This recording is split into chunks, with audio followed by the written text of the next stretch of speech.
Let's jump into our Week 8 picks. So our Week 7 results. I went 6-6. I'm now 64-41 on the year, and Griff went 5-7. He's now 62-43 on the year. I pick up another game. I'm 2 ahead. You are 2 ahead. Let's jump into our picks. We got Thursday Night Football. We got the Bucks at the Bills. Yeah, I'm taking Buffalo at home. I mean, Tampa, they're traveling. It's going to be very cold in Buffalo. Mm-hmm. I mean, that's a different climate is huge. Tampa, I mean, they are coming off against a loss against Atlanta, Yep. but yeah, I mean, I think that just means they're a beatable team. Yeah, I mean, Buffalo's coming off the big loss to Yep. New England, and I think Josh Allen has the game here. Yeah, this is definitely a bounce back. Allen and Diggs game, right? Yeah, Diggs goes for 2 touchdowns, 150 Yeah. yards receiving. I could see. Yeah, that. I think Buffalo wins. Me too. Rams at Dallas. This one's a little tough for me, honestly. Rams coming off a loss, correct? Yeah. Yeah. I'm going Dallas here. Yeah, Dallas coming off a bye. I think Dallas is just a better team, and yeah. I think this can be a really close game. The Rams have been in all the games they played this year. Stafford's been having a really good year, quietly. He has. And now that he has Cooper Kupp back to add to Puka Nacua, I mean, Tutu Atwell's been solid as well. I think we should talk about Nacua real quick. With Cooper Kupp coming back, I think a lot of people were scared because he really filled in the Cooper Kupp role. He was running all of Cooper Kupp's routes, and listen, he's been at times outplaying Cooper Kupp still. He's looked really good. Now, listen, we could talk all day about how Matt Stafford makes wide receivers better, and he's done it his entire career, and he doesn't get enough credit. I think he's one of the most underrated quarterbacks of all time. But Puka Nacua looks like he could be the real deal. And I think they've got something in this offense here. No, I agree. And we'll talk about this guy a little later, but you brought back Darrell Henderson, who is familiar with Sean McVay's offense. Yep. And he seemed to fill that Kyron Williams role pretty well. Yep. I think the main concern with the Rams isn't the offensive side of the ball. It's definitely defense. Oh, 100%. The offense is going to put up points. Yeah, I mean, if the Rams are able to contain Dak a little bit, just a little bit, I think they have a really good chance of winning this game. But seeing as it's in Dallas is coming off a bye, I got to give the slight edge to Dallas. I think Dallas wins this game. Totally agree. We got Minnesota at Green Bay. Green Bay's looked really bad. Yeah, Green Bay's been very disappointing. I get it's a young team. I get that you have injuries on that offensive line. Yeah. But Jordan Love's got to play better. Aaron Jones has got to play better. Matt LaFleur's got to put out better play calling. This Green Bay team has too much talent to be performing as poorly as they have. Minnesota, on the other hand, is starting to get hot. Yeah. They're starting to get hot at the right time. I like Minnesota going into Lambeau and winning here. I agree. For all the reasons that you said, and I also think Minnesota's defense has really stepped up big time. Yeah. Especially last night. Well, they have what's his name there? Brian Flores, right? Yeah. As their DC. B-Flow. And they said last night that Flores has blitzed more times than anybody in the NFL, and that's going to start eventually showing up. And we saw it last night. Not Everson Griffin. I'm sorry. Danielle Hunter was a beast. So I think he wreaks havoc on Jordan Love this game. Yeah, I agree. We got Atlanta at Tennessee. Atlanta coming off a win. Tennessee. Is that on a bye? I think they were on a bye, right? No, I think so. Yeah, definitely were. Yeah. But you can tell they're kind of mailing it in. Yeah, I think they're shopping a lot of their veteran pieces. You already saw Byard get traded to the Eagles. Yeah. I mean, I think it's time to see what you got in Malik Willis and Will Levis. I agree. I think you got to get rid of Ryan Tannehill. Even if you're sending him somewhere at the trade deadline or just keeping him on the bench, I don't think you can go out there and start him anymore. I mean, his on the field product has not been attractive at all, and you're at a point where it's like this is pivotal. You have, you're a third of the season through, a little more than a third of the season through. You have 2/3 left of the season. See what you got in your two young Trade deadline's quarterbacks. next week, right? I believe so. Yeah, see what you got in your two young quarterbacks. Stop trying out this 37-year-old, washed QB, and see if you can, maybe even get a potential spark. Yeah. But I like Atlanta here going into Tennessee. The reason I asked about the trade deadline is does Derrick Henry get moved? I could see it. I could see it 100%. I mean, if there's a team that's needy at the running back position, like Cleveland, could you imagine Cleveland with Derrick Henry behind that O-line? Yeah. I know they have Kareem Hunt, but I mean, Kareem Hunt, even with Nick Chubb there, he was always a complimentary piece. Yep. I think he would be a great complimentary piece to Derrick Henry. Yeah, I'm gonna make my pick. Wow, I just started like crazy. I'm gonna make my pick real quick. I'm going Tennessee here at home. I think they pull off a win. I was on the fence about that. I think this could be a game Tennessee could win. Atlanta coming off a big win against Tampa. Yeah. But I mean, I'm not really interested in this game. No, I can't say I'm really excited to turn on the TV and watch these two play. But I don't know. I can't say I'm confident in Desmond Ridder. Yeah. But I'm confident in every other offensive weapon in Atlanta. I mean, Kyle Pitts has been getting used a lot more lately. Drake London has been getting used more consistently as well. Arthur Smith's starting to use his guys, except for Bijan.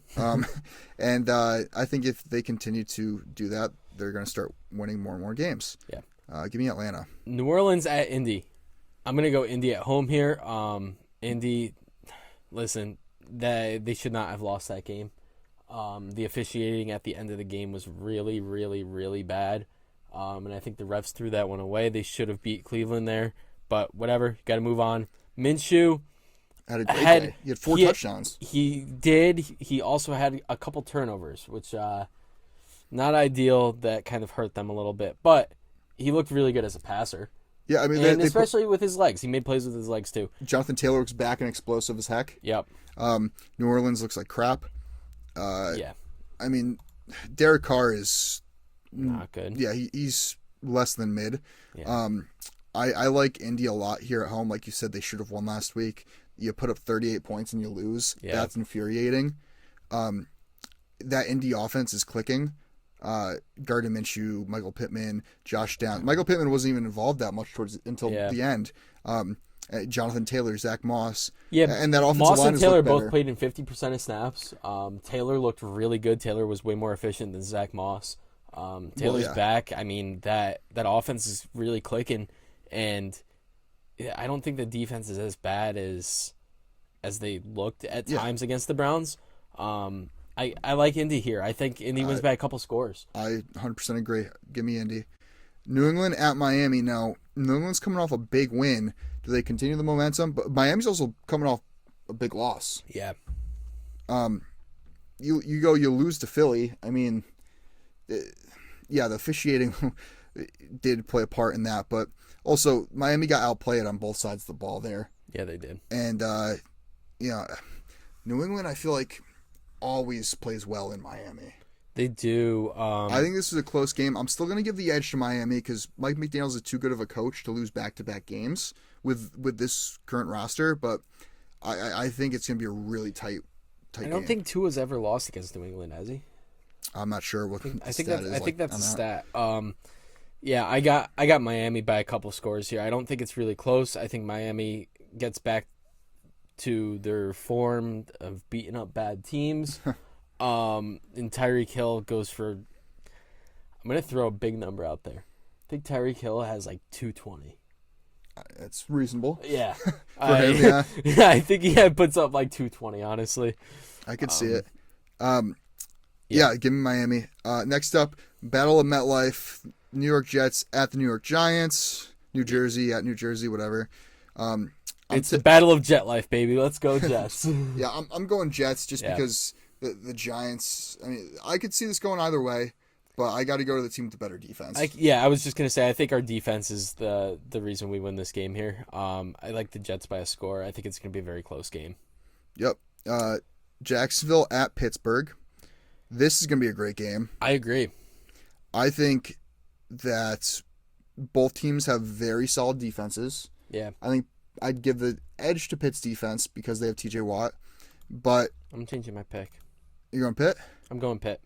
I'm going Jacksonville because I think this comes down to who's able to score more. Obviously, who's able to score more points, but I think Jacksonville is going to be able to score more points. I don't think Pitt's offense is, as efficient as Jacksonville's is, and Kenny Pickett's not looked amazing or impressive at all this year. I like Jacksonville. I'm gonna go Pitt. I think their defense gets a score, and that's the difference there. I could see it. I mean, I could see this game going either way, but I got to lean with Trevor Lawrence, the better quarterback there. And, I mean, look at all the offensive weapons in Jacksonville. It's going to be a really good game. Evan Ingram, Zay Jones, and then ETN in the backfield. Jacksonville, they haven't played to their potential yet, in my opinion. Yeah. And I think we'll see, them play at peak here at Pitt. Next up, we have Philly at Washington. Now, Washington always plays Philly very tough. Yeah. And this game's in Washington. But Philly's riding high. They just came off a huge win in Miami, which, again, law of averages says Washington should win this at home. But this is another must-win for Philly, especially with their upcoming stretch. Dallas, San Fran, Buffalo, KC, Dallas. You got to win these games. And that's why I'm going Philly here. I mean, would it be smart to maybe sideline Hurts with that injury? Probably, but knowing Hurts and who's your backup? Is it Mariota? It's Mariota. I mean, he's serviceable. Yeah, I agree. Mariota's good enough to beat Washington. Yeah. I mean, I personally, that's what I would do. I would bench Hurts, try to get him healthy. But I mean, I think regardless, Philly's just the overall better team here. Philly's the better team. Sam Howell did not look good at all. He's been inconsistent. Very inconsistent. He'll have a game where he looks really good, a game where he's terrible, and last week was a terrible game. Washington's just, they're not clicking on offense, and they can't really put it together week to week. For that reason, I got to go Philly here. And I don't really, listen, I know Washington always plays you guys pretty close. I don't think this one's a close one. Mm-hmm. I think A.J. Brown just eats up whoever's on him, St. Juiced. Yeah. It's not going to be... Yeah, I got Philly by a good amount here. I hope so. Next up, Houston at Carolina. Carolina has not looked good. Houston coming off a bye. Yep. C.J. Stroud's looked really good. Houston's coming off a bye, which means I think Tank Dell should be back. Yep. Coming off his concussion. I got Houston here. Carolina, I have Houston too. I don't know if Carolina will win a game. Yeah, I'm with you. Cleveland at Seattle. I was back and forth on this game, but I'm leaning Seattle just because it's so tough to play in Seattle. I agree. Same exact reason. I think this is going to be a very good game. I also got Seattle just giving them the edge because they're the home team here. Yeah, it should be a great game though. Yeah. KC at Denver. Denver does not look good. I mean, No. Did they win last week? Who did they even play? They played Green Bay. Green Bay, yeah, Yeah, they barely Yeah. beat Green Bay, but Green Bay's not that good of a team. KC's one of the best teams in football. They've come and proven that week in, week out. They looked really good against the Chargers. KC's gonna sweep them. Yeah, I agree. Baltimore at Arizona. Could be a trap game. I don't know. I think Baltimore stays hot though. I think they wipe. Yeah. I mean, yeah, wipe the floor. It's mop them up. After such a dominant performance against Detroit, how do you not like them against one of the worst teams in the league in Arizona? I gotta go Baltimore. Cincy at San Fran. Very good game. This should be a great game too. I'm going Cincy on the road here. I like that pick, especially since San Fran's lost back to back. And Cincy coming off a bye. Yeah. Kind of a get right week. What scares me, though, is San Fran's lost back-to-back games. Yeah. They're too good of a team to lose 3 games in a row. Even if they're without Trent Williams and Debo again, I still think they pull out the win here in what should be a shootout. Yeah. Chicago at the Chargers on Sunday Night Football. Gotta go Chargers here, but would not surprise me if Badgett comes out and puts together a win against this Chargers team who's just very up and down. And underperforming. They got to get Eckler involved. Yep. No, I 100% agree. I'm taking the Chargers, but I'm not confident in that pick. Me too. Yeah, I mean, Chicago, They're starting to play a lot better. And I don't know. I mean, this is a game that the Chargers should win, but these are also the type of games that the Chargers tend to blow. Yeah. And then Monday Night Football, finally, we have Vegas at Detroit. This is a bounce-back game for Detroit. This is a statement game for Detroit. Yeah, Detroit's just the far better team. Yeah, I think they destroy them. I agree. Especially Vegas coming off a bad loss to Chicago. I think Detroit, coming off the loss, they're a good team. Vegas is not a good team. Let's go Detroit. Yeah, I agree 100%. Yeah, that's going to conclude our Week 8 picks. Yeah.